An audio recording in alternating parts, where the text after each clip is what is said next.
Are y'all all ready? I like to ask the press that because we definitely need them to be ready regardless. Well, again, I want to thank y'all for coming this morning and joining us for this important announcement. Many of the people who are standing behind me are part of the Department of Justice and have been working for months now on this particular project. Others behind us are parents who have been concerned also for months now about things that they were seeing in their public library. And then finally, we have some legislators with us here today who also are working because they recognize that their constituents had some issues with their libraries and they want to be part of a solution. So as I said, about 6 months ago, our office started getting calls from concerned parents and librarians about sexually explicit material within the public libraries that minor children in our public libraries had unfettered, unrestricted access to. This began a debate between parents and librarians across our state about how we can keep sexually explicit material out of the hands of children while still ensuring that librarians are able to promote healthy viewpoints within our public libraries. Many in the public sought our advice on how their community libraries can maintain a healthy educational environment that allowed young minds to grow while ensuring that minors don't have unrestricted access to materials that are inappropriate for their age group. Today, we are making our response public. Through our Protecting the Innocent project and report, which is now available to everyone 18 years or older on our website at agjefflandry.com. I welcome parents, guardians, librarians, lawmakers, local officials to read and view this report and decide for themselves if the information it contains, if they believe this sexually explicit material is appropriate for all children. Because what we have in this report is some of the findings of the material that we found in public libraries in Louisiana. Let me be clear so that there is zero confusion. Nowhere in this report do we call for the censoring or banning of books. This is about what's appropriate for children. This is about giving parents the ability to control the information that their children see or have access to in public libraries. This is not about banning lifestyles or any other topic. This is, again, about protecting the innocent of children in this state. Any member of the press or public who says otherwise is purposely being dishonest about making this more about just protecting children. And this is not a political issue. This is about giving parents and officials the tools they requested to protect Louisiana's children from sexually explicit material that is inappropriate for their age. Again, this doesn't mean that we're banning or censoring voices. It does mean that some books should be relocated away from small children, and that the ability of those children to check out certain materials should be limited to what their parents and guardians allow. One solution we recommend is updating our library card system so that parents can ultimately choose what materials are appropriate for their children, which then takes the pressure off of librarians and puts more power back into the hands of parents, where I believe it ultimately belongs. We've also included links to library policies across the state, sample letters for writing your legislators about this issue, and other potential solutions to this problem. Parents are invited to download the report and get involved as they see fit. We've also included model legislation, variations of which Senator Cloud, who's here today, and Representative Julie Emerson, who's also here today, will be introducing. I'm sure others will also file bills to protect the innocence of our state's children. I look forward to robust debates on these measures because, again, this is not about limiting or restricting voices. It's about protecting the innocence of children and giving parents a say in what content they are exposed to, which again, let me emphasize, I believe this is about parental rights and the responsibility, the huge responsibility that parents have in raising their children. And so, again, I invite everyone 18 years or older to download this report at agjefflandry.com and decide for themselves, do they think that minors should have unrestricted access to sexually explicit material? If your answer to that question is no, then I would ask you to continue on through the report, as it will walk you through a process of getting involved and ensuring that the access to that type of material is restricted based upon the age appropriateness of the child.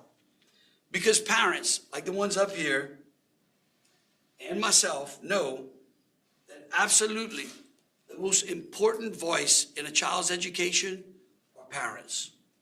And that it is the role of this department to educate parents around this state as to what their responsibilities and their rights are when they want to exercise them in educating their children.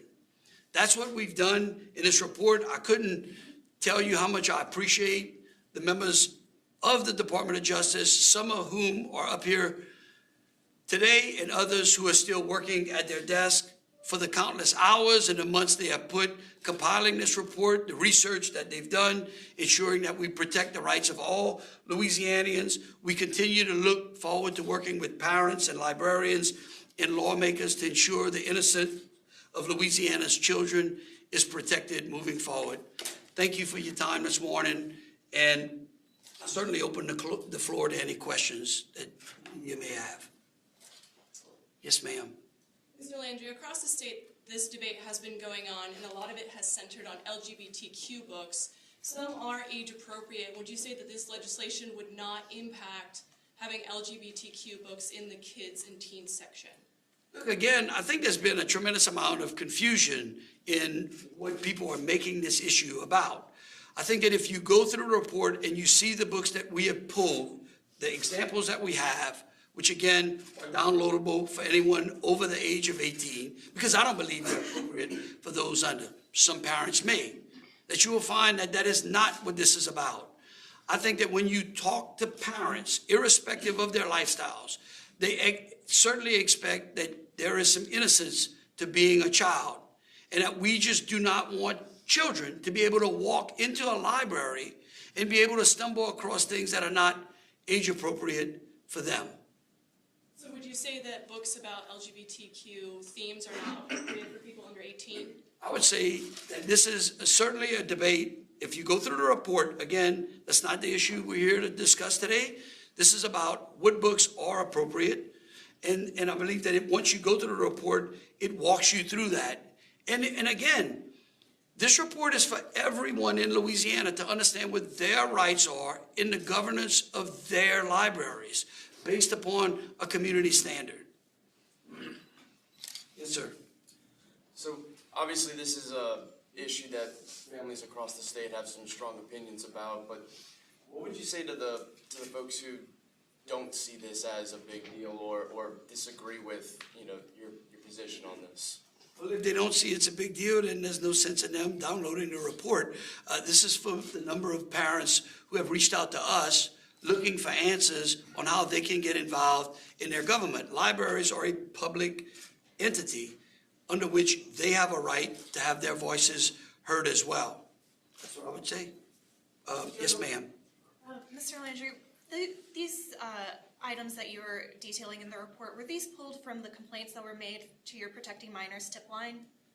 So, I believe, I couldn't answer that particular question, but we can find out if any of the material that's in there came from that tip line. We do know that this investigation into the public libraries had started before we opened up that line, which was really a comment line. It really wasn't a tip line. We wanted to get input from citizens in Louisiana because, again, we were getting that information. We were getting complaints through our normal consumer protection hotline. People were calling the office and complaining. So we did an investigation, and I don't know if any of that material comes from information that we received off of that line, but we can get that information for you.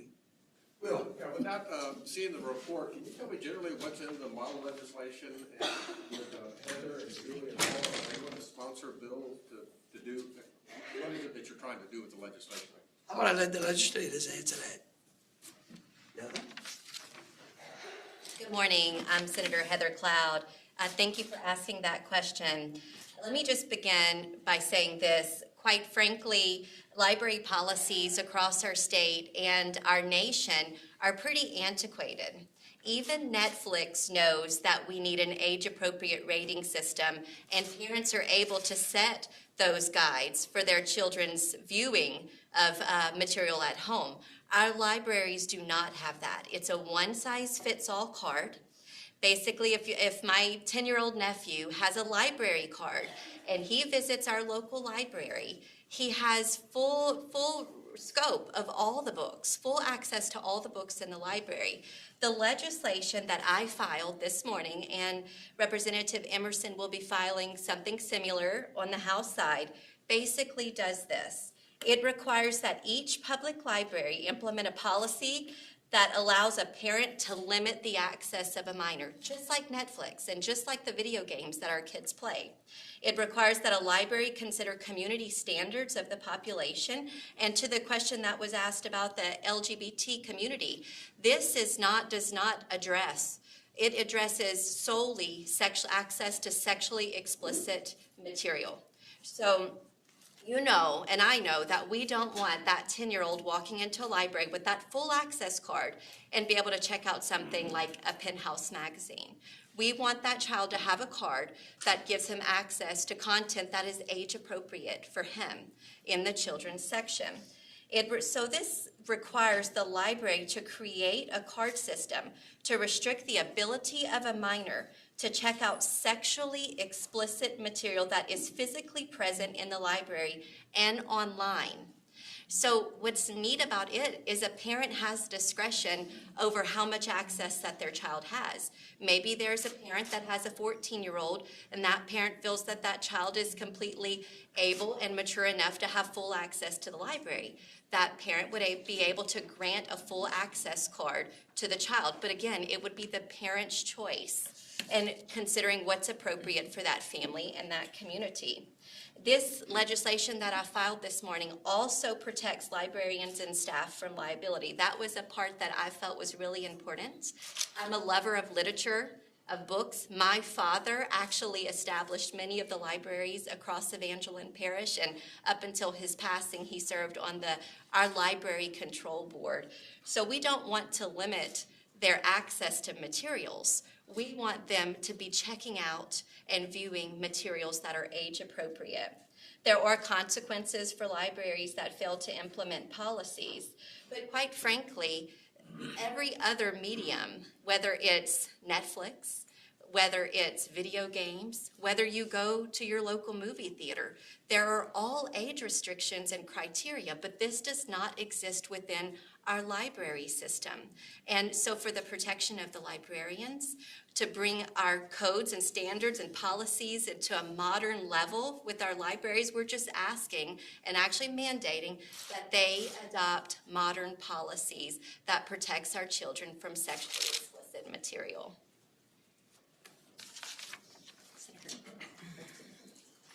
Thank you, everyone, for being here, and I certainly appreciate Attorney General Jeff Landry and Senator Cloud for working on these issues, and I'm proud to work with them on that. They've really said just about everything, and I think answered a lot of the questions, but I just want to reiterate, I know a lot of times maybe kids these days don't identify with this as much because they don't go to the movies as much as I did when I was a kid, but when I went to the local movie theater, if I couldn't go see an R-rated movie, there's a restriction on that, so you had to have a parent there to be able to do that. So I think it's exactly the same thing that we're doing here with our library system. We just want to make sure that kids are protected from sexually explicit material that they are protected from in so many other ways and so many other mediums. So appreciate your time and really look forward to working on this legislation. Mine should probably be filed today. It's going to be very similar to Senator Cloud's, and so we're going to do it on both the House and the Senate side and work together on it to make it happen. So thank you. Thank you. I also want to recognize, I know Representative Paul Hollis is here as well. He, and he certainly supports this endeavor as well. Thank you for coming as well. Another question, yes, sir. Yes, sir. I just wanted to ask, how much input have y'all gotten from librarians about all this, and what would you say the general consensus is? We've had a fair amount of interactions with librarians, and that interaction has really been across the board. Again, I think it's important, what we did today was empower people. The Department of Justice, nor these legislators that are here, didn't say, this is what we're going to do. What we said is, this is what can be done, these are what your rights are, these are some things that we think should be done. And so again, I think that I look forward to a nice, robust debate in the legislature. I know Senator Cloud and Julie and Paul as well. Look forward to that. And just a quick follow-up, and it might be a question for you, but can you tell us what those consequences might be for the libraries who don't comply? Within this legislation, we have maintained local control of the library boards. These library boards are funded by parish governments, and so it would be the parish governments that may, not shall, if policies are not implemented by their library system, they may withhold certain budget funding. And there's also a bond commission component that currently exists within the legislation, because some state money does trickle down in some way, shape, or form to our local libraries, and so the state has a stake in it as well. Let me just encourage you, before you make too many assumptions, look at the report yourself. I'm a mom, and I have 2 children now. One is 15, and I'm a school teacher. That's what my degree is in. I have a 15-year-old and I have a 19-year-old. We often brought our children just down the road to our local library. And the books that we checked out are not the same books that you'll see in the report. Look at them for yourself before you make assumptions. He mentioned, there's a big initiative, ban the books. That is not what we're seeking to do. Look at the content yourself, and if you have a niece or a nephew or a child yourself, I guarantee you would not want your children to see that material. You just wouldn't. And this is simply protecting our children, giving you as a parent the ability to protect your children from such content until they are able and ready to absorb those kinds of materials, if ever. Yeah, Will. Does the report cite specific instances, for instance, in East Baton Rouge Parish or Orleans Parish or ex-library? This was the library, this was the material. No. What we did was we just pulled information from libraries across the state of Louisiana. We didn't single out, as far as I can remember going through the report, I know we didn't single out any particular parish or libraries. We took input from all over the state of Louisiana. And again, I think that it's a report that you all will, if you take Senator Cloud to her task and read through it, I think you'll find it very informative. Sorry, another question for Senator Cloud. Local library boards at times have been criticized because those are unelected positions. Do you think that it's appropriate to give unelected officials final say in what is or isn't sexually explicit? Well, my father, like I said, he served as a volunteer on our local library board of control. I think that your question really is why I put in the legislation the protection of libraries and staff, because we would be requiring, basically, if we were too stringent with this legislation, for librarians to have some kind of stake in being able to filter through each book. And if they didn't filter through it properly, there could potentially be some liability for them or the Board of Control. And so just the sheer fact that we put this protection of librarians and staff in the legislation shows you that we're not seeking to punish librarians or library boards. We're seeking to equip and empower them.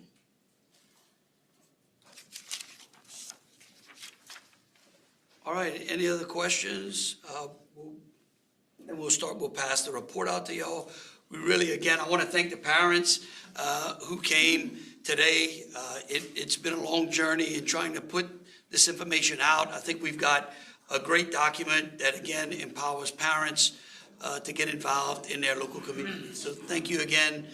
We look forward to y'all viewing the report, and any other questions you can have to please send it through our press office. Take care.